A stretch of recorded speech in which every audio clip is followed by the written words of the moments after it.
Hello, happy Tuesday. I'm Allison, and we are live with Gotham Quilts. And we are live on location here. You might notice that this is not the normal background that you see behind me. We are actually here at beautiful Camp Lebanon, located in central Minnesota. So I'm on site right now at, you probably guessed it from the title and the description here, at Quilt Retreat. We like to call it Quilt Camp because we are camping. The accommodations are great and the food is second to none, but it is camping nonetheless. So I'm here at Quilt Camp, which is why I thought I'd bring to you this very special live from Gotham Quilts talking all about quilt retreats. So if you have never been on a quilt retreat, or if you've only been on one kind of quilt retreat, this show is for you. We're going to take a kind of a deep dive into the different kinds of retreats, things that you want to make sure to bring with you. And as a special bonus, I've got for you a free download where you can download our Primo Don't Ever Forget Anything at Home Again checklist for camping for quilt retreats. So let's dive into it. Now, if you have never been to quilt retreats before, you might wonder, well, what's this all about? What's the hubbub? There are a handful of different kinds of retreats, but they all just kind of fall into a couple of main categories. One is a sleepaway camp, and that's the kind of camp that I'm at now, where you stay at a hotel or a dedicated center. In this case, there are cabins and sleeping areas for all of the campers, and you generally stay away for 3 or 4 days. It's total immersion in the sewing experience. And what I like about these types of retreats is it's basically all inclusive a lot of times. They take care of the food, they take care of the cleaning, they take care of the schedule, they take care of everything you normally need to worry about. All you have to worry about is getting yourself from one place to the next and sewing. And so it really is great for those kinds of people who just like to get away, where that's the whole point of a quilt retreat, is to get away, to focus on some time, to do the things that you love to do and go from there. There are also sleep in your own bed retreats, which is kind of a long way for saying that you go to a local quilt shop or a community center. It's generally within a day's driving distance of your home, of where you sleep. You sew all day and then you head home to your own pillow at night. Now, those retreats are really lovely because you don't have to worry about accommodations. You aren't away from home too incredibly long. You go, you have the day to focus on sewing, and then you go back home to sleep in your own bed. And like I say, those are often hosted by local quilt stores. They'll have like an open sew in their classroom, or a group of friends might get together and rent out a community space. A lot of times I see those for more than one day. So for example, like a Friday, Saturday, Sunday, the room is reserved. You go back to your own bed each night, but you go back, your sewing area is already set up, so you don't have to reset that up each day. So that is a really nice option if you need to stay close to home, or if you want to stay close to home. It's a sleep in your own bed retreat. Now, there are also like the kind of the primo of retreats. These are destination retreats. So think cruises. You might have seen some sewing influencers or some shop owners. I often see it for like pattern designers as well. Get together and rent out a cruise. And so you are bopping along on the sea on your cruise ship. That's another really great option too. It's very similar to the sleepaway camp, just a little higher end. In those ones, generally the machine is provided for you. So you just have to bring your notions. They might even have projects provided for you, especially if it's like a pattern designer or a bag designer, something like that. They'll have projects for you to work on. All you have to worry about is getting yourself to the boat on time. I've also seen those, and sometimes in kind of high-end resorts too. So those are a little bit on the fancier end. More of the things are taken care of for you, and it's really just a fun way to focus on just having the fun. And then there are also virtual retreats. This is a Gotham specialty. You might have heard of us talking of the virtual retreats before, but you join by Zoom. You join from the privacy of your own home. You don't have to move your sewing machine anywhere. You've got all of your tools and notions around with you. Your favorite snacks are always in reach. You're in the comfort of your own home, wearing your bunny slippers or whatnot, but you get the benefit of being with community, of, perhaps there's a theme like we do for Gotham. Each virtual retreat has a theme, so you get to learn things on that theme as well. So those are kind of the four major types of retreats. Now, when you are planning for your retreat, it really does make a difference what flavor of retreat you have, what kind, if you what you're expected to bring, what you can bring, and what you shouldn't bring. So as you're looking through the specifics of those types of retreats, be sure to pay attention to this, what the hosts of that retreat specifically want you to bring or not to bring, and that will really guide a lot of what you need to provide. Now, you might wonder, what should I expect? Again, all of those retreat experiences have different expectations, but there are a couple of things that are going to be standard across all of them. One of which is the power situation. And I am actually going to share some information here. I'm going to skip ahead. The power situation is always going to be a concern, no matter what kind of retreat situation you're in that there will be, dozens or hundreds sometimes of machines. Power is always going to be a concern. Now, a lot of the machines that we have now, a lot of the sewing machines that we have are really like, I guess, tiny computers in there, and that there's a lot of computerized items in there, a lot of motherboards that could be blown out. And so, what you really want to do is protect your machine. There's generally a daisy chain of power going throughout. So if you have a surge protector to hook your machine into, that's just one less thing that you have to worry about. There's a couple of things that you want to look for here. Now, if it doesn't say surge suppressor or surge protection, it really just is a power strip. You get no extra protection there. You just get extra outlets. So look for either of those two phrases on the box or on the actual power strip if you no longer have the box. The other thing you're looking for is a joule rating of between 1,000 and 2,000. Under 1,000 probably isn't going to give you the protection that you need for your sewing machine, and over 2,000 is just way overkill. It's more than you actually need. So between 1,000 and 2,000 is the sweet spot. And you're going to see that on the back of your power strip. If it says a joule rating or a J of 1,000 to 2,000, any number in between, you're good. If it doesn't say a joule rating, it's not a surge suppressor. The other thing you're looking for is on the top, a protected light, and that's how you know that your machine is going to be protected when plugged into this particular uh, power strip. So that's the first thing. No matter what retreat you're going to, power is always going to be a concern. And so you might want to consider bringing your own power strip, your own surge protector, so that your machine is protected. The other thing that you want to be prepared for is, we're calling it retreat roulette, in that there one side of the room or one area where you might be sewing is the Arctic tundra, and the other side is kind of like a tropical rainforest. So the solution to this is always wear layers. Bring a sweater, wear a short sleeve shirt, be prepared for whatever weather. And it could even be, when the air conditioning kicks on or kicks off, you might need a sweater that you might need to change your temperature there. So wear layers, prepare for layers, and make sure that you have enough layers to stay comfortable. I also love, and I see a ton of these, of something easy to slip on. So slip on shoes, Crocs, slippers, something so that you're comfortable when you're walking around the sewing area, that you can easily, if you are a shoeless sewer, and you'll have to let me know in the comments if you sew without your shoe on. I'd like to hear about that.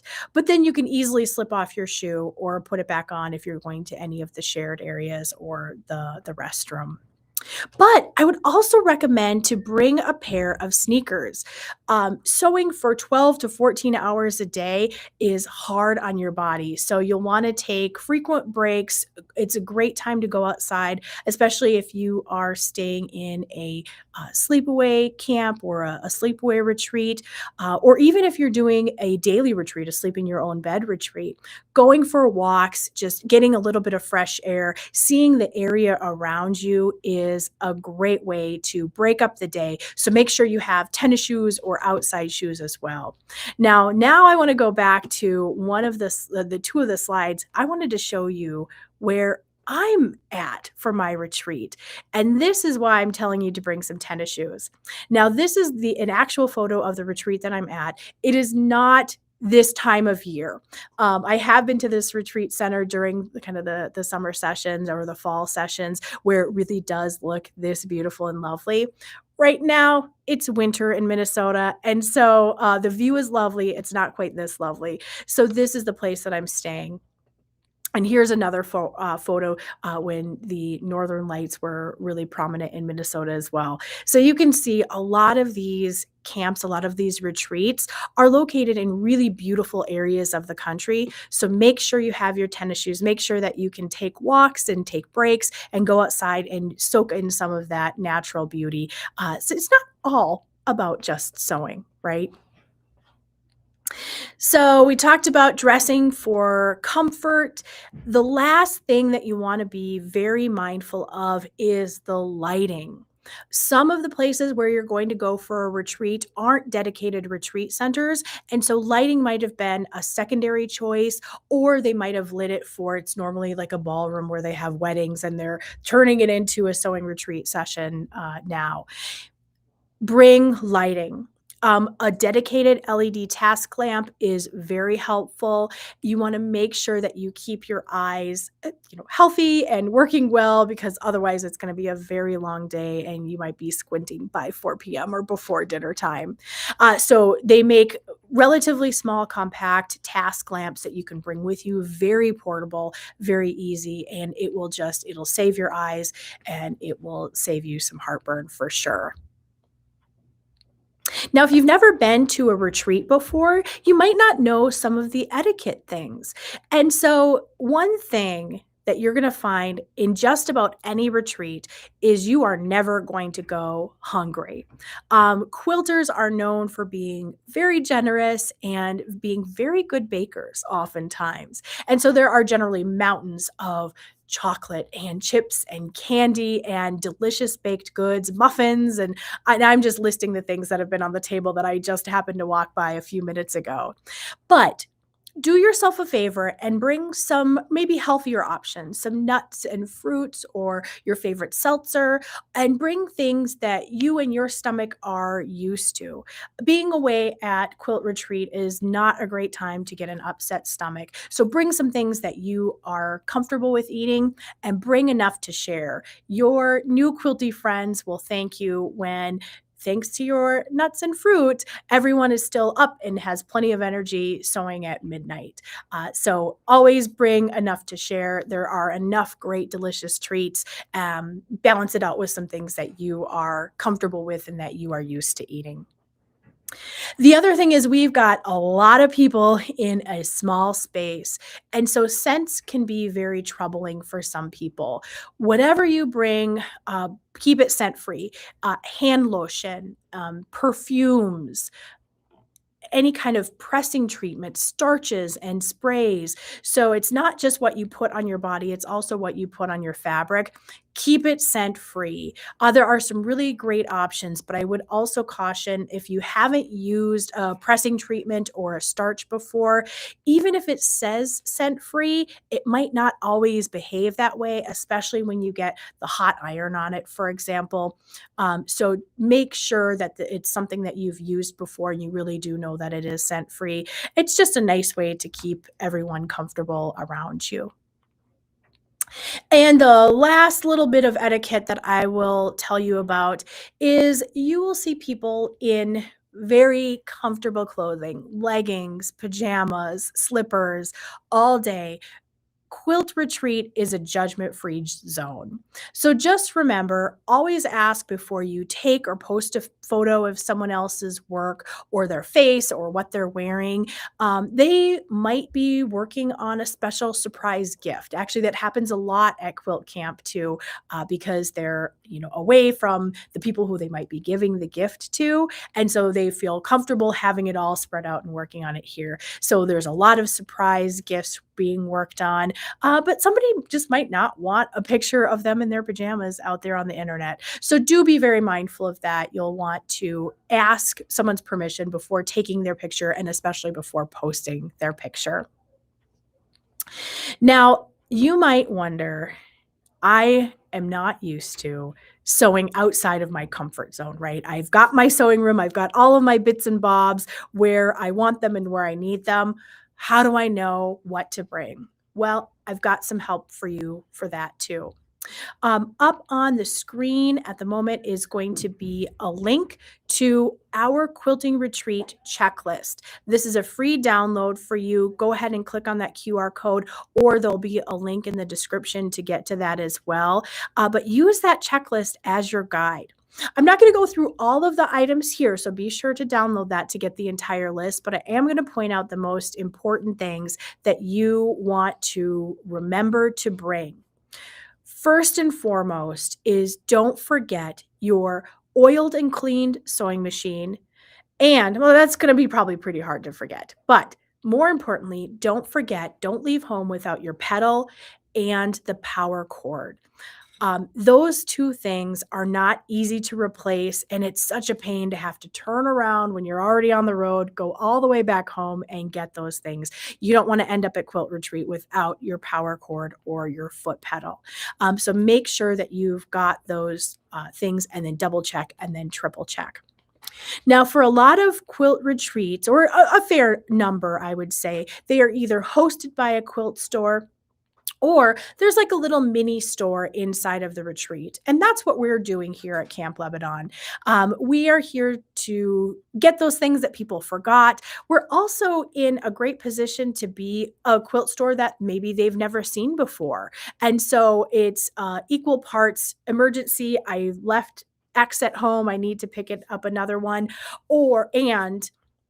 Hey, look at this cool stuff that I've never seen before from a quilt shop that I've never seen before. So be sure to stop in to the shop that is at your quilt retreat, because you might find some wonderful new treasures that you haven't seen before. Or if you break a needle, they'll probably have one to sell to you. So as you're packing, we already talked about your machine, your foot pedal, your power cord. You want to make sure that your machine is oiled up and cleaned up and ready to go before your retreat. You don't want any major breakdowns. The other thing that you'll want to bring is your manual. Even if you haven't looked at it in a decade, bring your manual, because you never know if something weird is going to happen. It's probably going to happen at retreat, and you want to have your manual and any of those little bits and bobs like a tiny screwdriver, tweezers, those kinds of things to be able to fix it on location, so that you're not stuck without anything to work on. You'll also want to bring, assuming the retreat will allow it, is things that you can do at your sewing area. Now, you might not have a whole lot of room. A lot of retreat centers have like a 6 foot or a 8 foot table that you might share with someone else. So there's not a whole lot of table space. But if there is, having a personal little cutting mat and a personal little ironing station. So here's a little mini iron, which is perfect for that size thing. Having those two things handy will just save you so much heartburn. They'll save you from waiting in a communal cutting table or a communal ironing table just to press one little thing or just to trim one little thing. So especially a personal sized cutting mat. This one is a nice rotating one, so it's perfect for squaring up like half square triangles or little blocks. Is perfect, and it saves so much time. It keeps you sewing faster. You'll also want to bring a little, I call it a break glass project. When you are packing what you want to bring, I would say overpack in terms of projects. You just never really know when your interest in one thing is going to wear out, and you might have 2 or 3 days of quilt retreat left to go. So I like these little projects. This one is a sunflower pouch. This one is by Solux fabric. It's a great little project to bring. These kinds of kits are fabulous because oftentimes they'll come with all the things you need, the interfacing, the zipper. And so you can just pick this up and change gears relatively quickly, work on something new and fresh and little without, completely derailing the projects that you brought with you. And speaking of projects that you bring with you, pre-cut everything you can, especially if you're working on a giant quilt.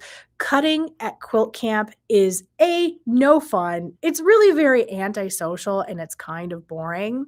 But more importantly, there's so much going on at quilt camp that distractions are super easy and very common. So cutting everything at home is going to keep you doing the fun stuff at quilt retreat, and it's going to make sure that you have the heads down time to make sure that you're doing it accurately so that you have no major mistakes, and then you're out of your fabric at quilt camp.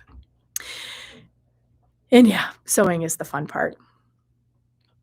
So with that, I'm going to put the retreat checklist up on the screen just one more time. There are so many more things in that particular checklist than I went through here just now. I just listed the biggest, most important ones, the ones that I see most often. Thread is a great one not to forget. You want to get thread that matches the colors of the projects that you're working on. Some other things that are really helpful to keep in mind is your seam ripper. As much as you don't want to, you're probably going to use it. So make sure you have your favorite one with you. Make sure that you have marking tools as well as extra needles. And make sure that you're picking needles that are the right size for the projects that you brought along with you. So as you're going through your projects that you're bringing with, make sure that you have the right size and the right type of needle for those as well. And then last but not least, I'm going to show you kind of a newer item that's been really popular in our shop lately, and that is these little design boards.